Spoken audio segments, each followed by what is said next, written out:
Muito bem, pessoal, sejam bem-vindos ao nosso segundo vídeo, aqui do canal do professor Rafael Matos, o canal Ambientalize.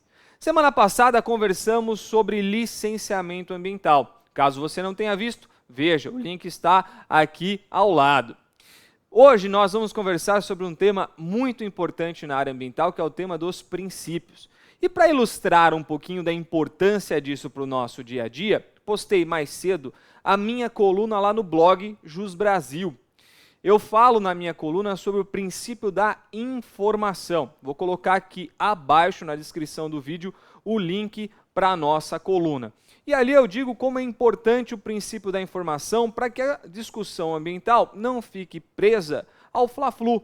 Aquele fla-flu que geralmente termina em empate. Cada um defendendo uma posição antagônica e nada se resolve. Como vimos no ano passado com a questão das queimadas, né?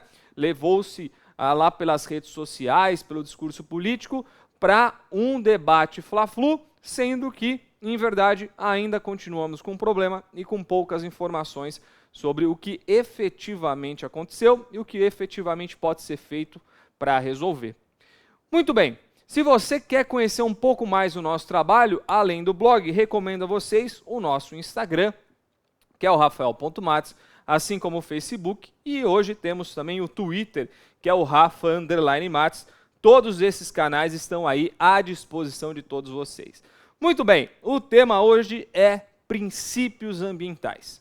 Gente, o direito ambiental é uma ciência principiológica, então você vai encontrar diversos princípios que podem ser aplicados aqui ao direito ambiental. Dependendo da doutrina que você lê, você vai encontrar um rol diferente de princípios. Resolvi escolher 10, daqueles mais famosos, os mais cobrados desde uma prova lá na graduação, que você porventura vai ter, até uma prova de OAB, concurso público ou mesmo na atuação profissional. Então resolvi pegar esses 10, que também não são os 10 mais fáceis não, hein? Porque você deve estar pensando, o Rafael escolheu aquele mais fácil para debater aqui no vídeo. Não. Peguei uns buchas também para que a gente consiga solucionar as dúvidas, beleza? Então vamos aqui para a nossa primeira lâmina, falarmos sobre o direito humano ao meio ambiente ecologicamente equilibrado. Muita gente conhece os direitos humanos como aqueles previstos lá na Declaração Universal de 1948, ou outros que não são da área do direito costumam linkar direitos humanos com um direito criminal. Na verdade, direitos humanos é muito maior do que tudo isso. Lá, em 48, nós tínhamos o rol de direitos humanos de primeira e de segunda geração. É verdade que a doutrina não está mais utilizando essa classificação, mas o Supremo ainda assim, então é por isso que eu utilizo, tá bom? O direito ambiental não estava naquele rol, não está previsto lá em 48, até por uma questão histórica. Ali nós estávamos conversando a respeito do final de um conflito bélico de proporções mundiais, que arrasou a população, que trouxe à tona o ódio, o isolamento, o individualismo. Então havia necessidade de se pensar os direitos de primeira e de segunda geração, os direitos fundamentais da pessoa humana. E daí, com o passar do tempo, começou-se a se pensar também em questões que passavam da fronteira do indivíduo, ou seja, questões transindividuais, questões que alcançam não só a mim, como ao meu vizinho, como ao outro munícipe aqui de São Paulo, como alguém lá do outro estado ou mesmo de outro país. Vejam só, quando ocorre um derramamento de petróleo no oceano, por exemplo, é só o Brasil que é afetado? Não, pode afetar os países vizinhos da América do Sul, acima ou abaixo, ou mesmo o continente africano, lá do outro lado, né, do nosso Oriente. Pois é, as questões ambientais elas são transindividuais e elas não respeitam fronteiras, elas são transfronteiriças. É por isso que o direito ambiental, assim como outras áreas do direito, estão classificadas na terceira geração de direitos humanos. Uma geração que pressupõe a solidariedade. É isso aí. Com essa discussão advinda ali na década de 60, após diversas catástrofes mundiais ocorridas lá na Europa e na Ásia, a ONU convoca os países para se reunir em Estocolmo e ali, naquela conferência internacional, discutir proteção ambiental. É verdade, houve um grande embate entre ricos e pobres, o famoso fla-flu de sempre. Mas, no final, nós tivemos uma declaração de princípios que é a base para o que nós conhecemos hoje como direito ambiental. Logo no caput, no preâmbulo, melhor dizendo, desta declaração, os países colocam o seguinte: nós reconhecemos que somos, ao mesmo tempo, criadores e criaturas do meio ambiente. Poxa, a partir do momento que você se coloca numa posição de criatura, isso traz, por si, diversas implicações.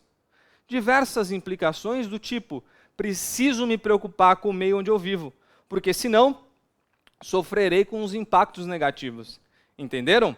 E daí no princípio de número 1 dessa declaração se aponta o meio ambiente ecologicamente equilibrado como um direito humano. Sendo assim, esse direito, esse princípio, permite que haja sua proteção em sistemas regionais ou internacionais de proteção aos direitos humanos. Este é o princípio 1 que trago para vocês e que, inclusive, embasou a internalização do nosso direito fundamental ao meio ambiente ecologicamente equilibrado. Ou seja, o artigo 225 da Constituição Federal. Foi esse princípio aqui que permitiu com que o Brasil trouxesse essa regrinha aqui para dentro. O segundo princípio que trago para vocês é o princípio da educação ambiental. Gente, posso falar uma coisa para vocês? Na minha opinião, esse é o mais importante de todos. E eu vou dizer por quê. Quando eu comecei a estudar direito ambiental, eu frequentava vários congressos, palestras, e muitas das vezes eu sentia que as pessoas que estavam transmitindo aquelas informações transmitiam com certo pessimismo, com uma negatividade. E eu continuo a sentir isso nos eventos que eu participo, até mesmo aqui nos vídeos do YouTube, ou mesmo discutindo com pessoas que não são da área. Todo mundo olha a questão ambiental com muito pessimismo.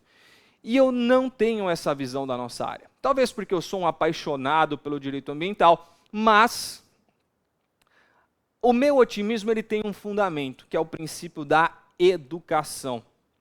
Nós só conseguimos evoluir em relação ao meio ambiente porque em 1972, naquela mesma conferência que falava anteriormente em Estocolmo, foi criado o princípio da educação ambiental. De lá para cá, o que nós vemos são avanços. Pessoas que nasceram já dentro do contexto da educação ambiental com um novo sentimento com relação aos recursos naturais. Você não está entendendo o que eu estou falando? Então vamos ilustrar. Vamos parar para pensar no seguinte. Você aí, quando você frita batata frita na sua casa, você costuma jogar o óleo no ralo da sua pia?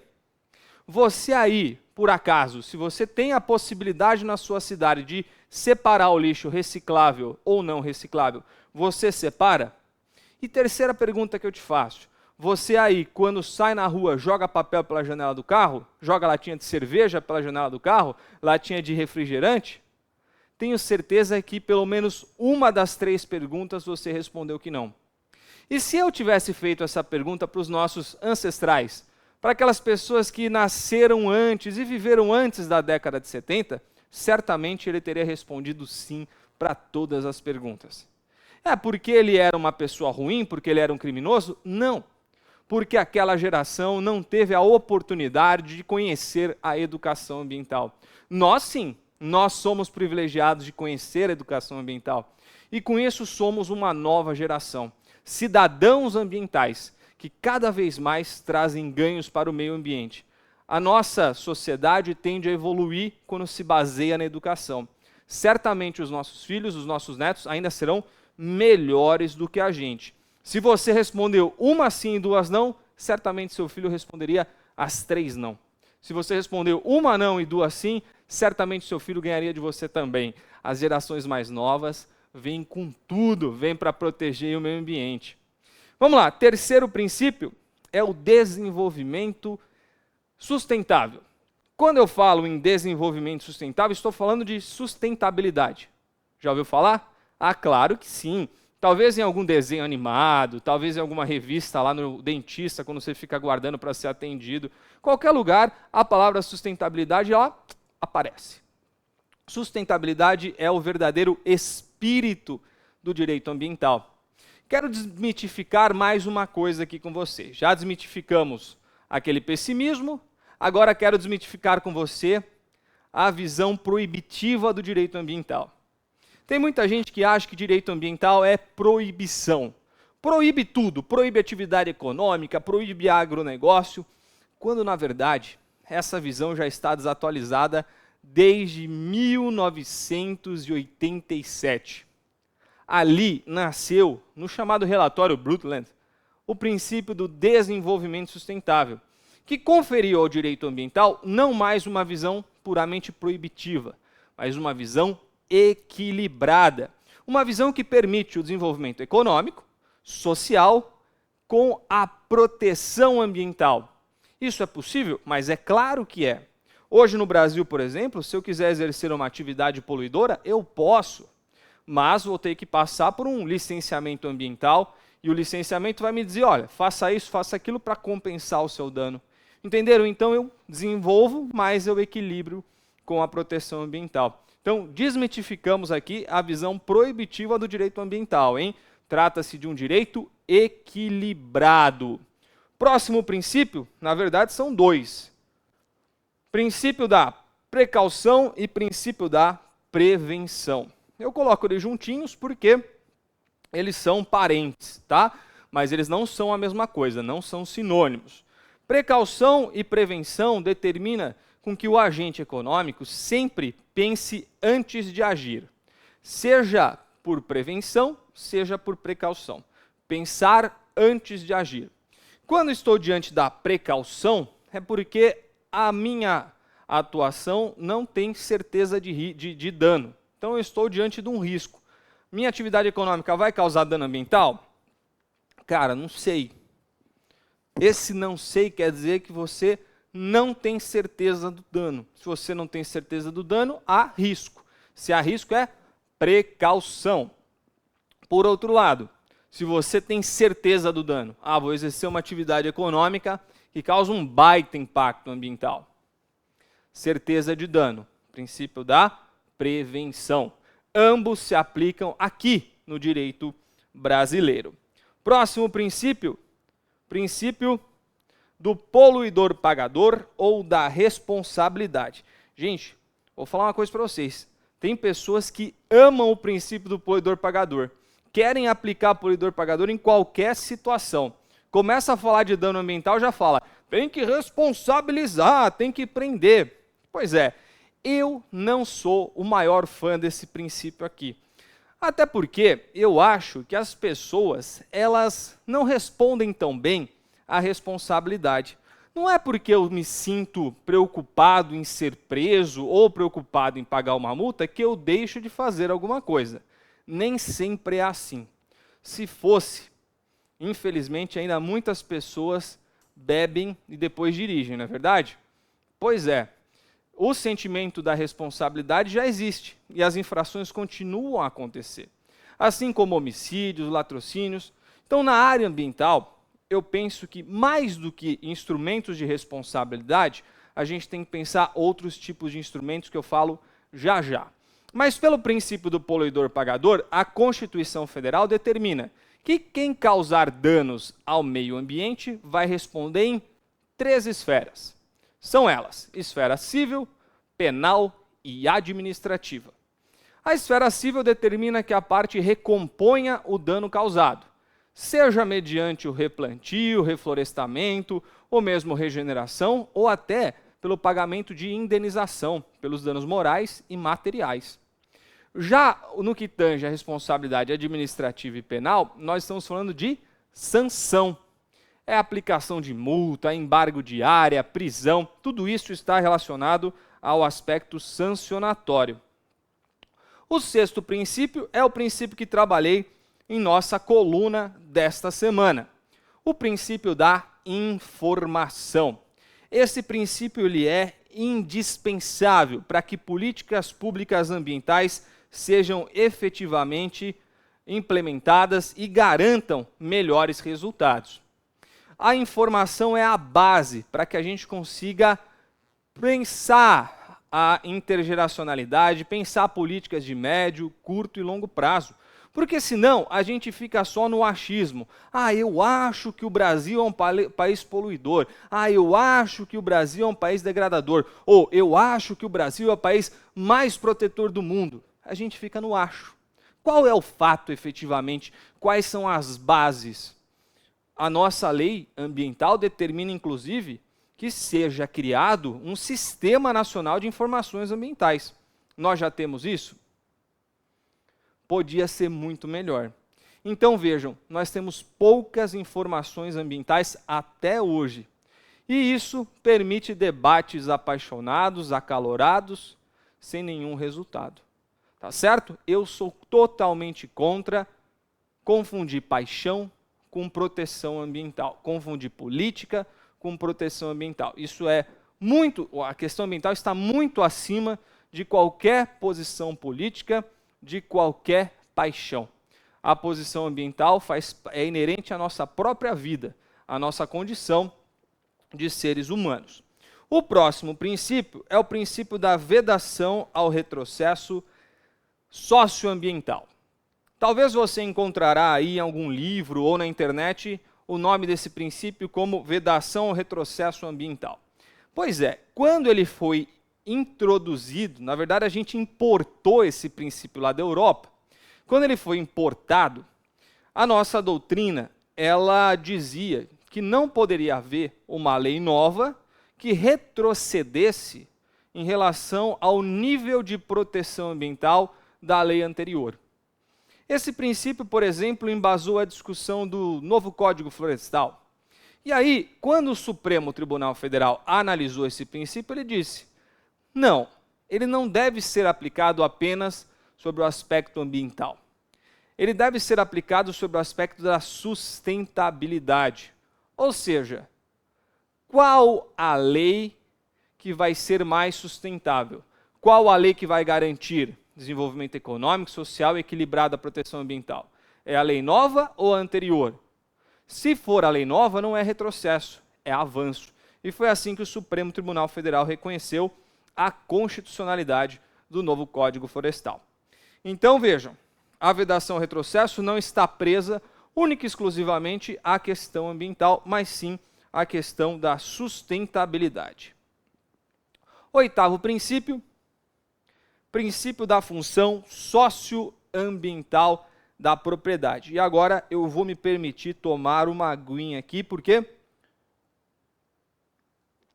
fica essa luz aqui, direto, dá um calor, e fora que, gente, São Paulo não está chovendo. Vocês estão percebendo isso? Às vezes cai uma garoinha e tal, mas chover para valer, não está chovendo. E aí a gente está nessa fase de coronavírus, a gente está nessa fase aqui de verão, e não sei, não chove. Quem tem alergia, como eu, sofre muito nesse período aqui. E aí fica com rinite, fica com sinusite. Outro dia eu tive que ir no mercado, né? Deixa eu contar isso para vocês. Tive que ir no mercado, não teve jeito, tinha que comprar coisas para casa, fui lá no mercado. Me deu uma crise de espirro. Cara, você se sente atualmente um criminoso quando você espirra, na verdade? Ninguém mais queria entrar no corredor que eu estava. Ninguém. E, gente, eu não tô com corona, era rinite. Rinite, sabe quando você sente o nariz coçando? Eu fiquei olhando para a luz para não espirrar, mas eu não consegui. Foi um atrás do outro, e deve ter sido uns 12, assim, ó, seguidos. Ninguém mais entrou naquele corredor, deve estar interditado até hoje, tá? Por medo do coronavírus. O princípio da função socioambiental da propriedade é um princípio, hoje, bastante conhecido, cobrado, inclusive, para você que estuda para concurso público. Muita atenção nesse cara aqui, viu? Quer dizer o seguinte, as propriedades urbanas, como casa, sua casa, aqui que a gente mora na cidade, todas elas têm que cumprir uma função social conforme prevê o Estatuto da Cidade e a Política de Desenvolvimento Urbano lá do artigo 182 da Constituição. Muito bem, se você deixar teu imóvel abandonado lá, você pode ser desapropriado. Agora, quando nós falamos de propriedades rurais, além de cumprir a função social, deve se cumprir também a questão ambiental. A propriedade rural deve trazer um ganho ambiental para a sociedade. E é por isso que a lei prevê, por exemplo, a existência de áreas de preservação permanente, a existência de áreas de reserva legal no interior da propriedade rural. Dessa forma, o seu direito de propriedade ele encontra limitações para que haja um ganho ambiental na sua atividade. Penúltimo princípio é o princípio da reparação in integrum, ou princípio da reparação integral. De acordo com esse princípio, quando alguém causar dano ao meio ambiente, a reparação tem que ser efetiva, total, integral.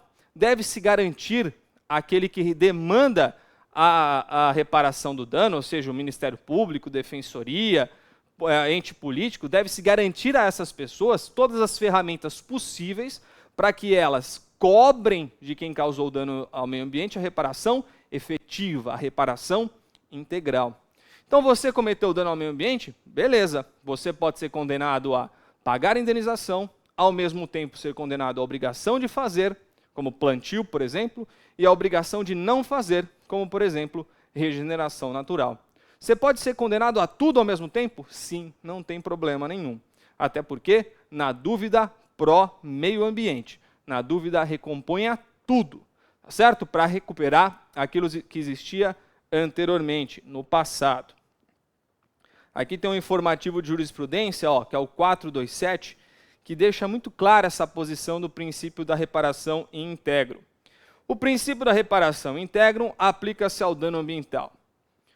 Com isso, a obrigação de recuperar o meio ambiente degradado é compatível com a indenização pecuniária por eventuais prejuízos até sua restauração plena.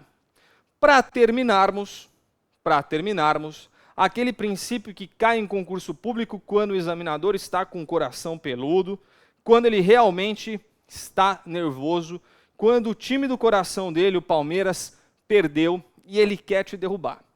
Cai no concurso público o princípio do favor debilis. Aí você olha, esse princípio você fala, meu Deus do céu, eu não sou nem fluente em latim, como é que eu vou resolver isso? Muito simples, já temos uma súmula, que é a súmula 618, que diz que a inversão do ônus da prova aplica-se às ações de degradação ambiental. Ou seja, nas ações ambientais deve-se garantir a maior proteção aos bens ambientais, porque os bens ambientais são vulneráveis. Há uma relação de vulnerabilidade dos bens ambientais em comparação com a ação humana. Então, por isso, o favor debilis.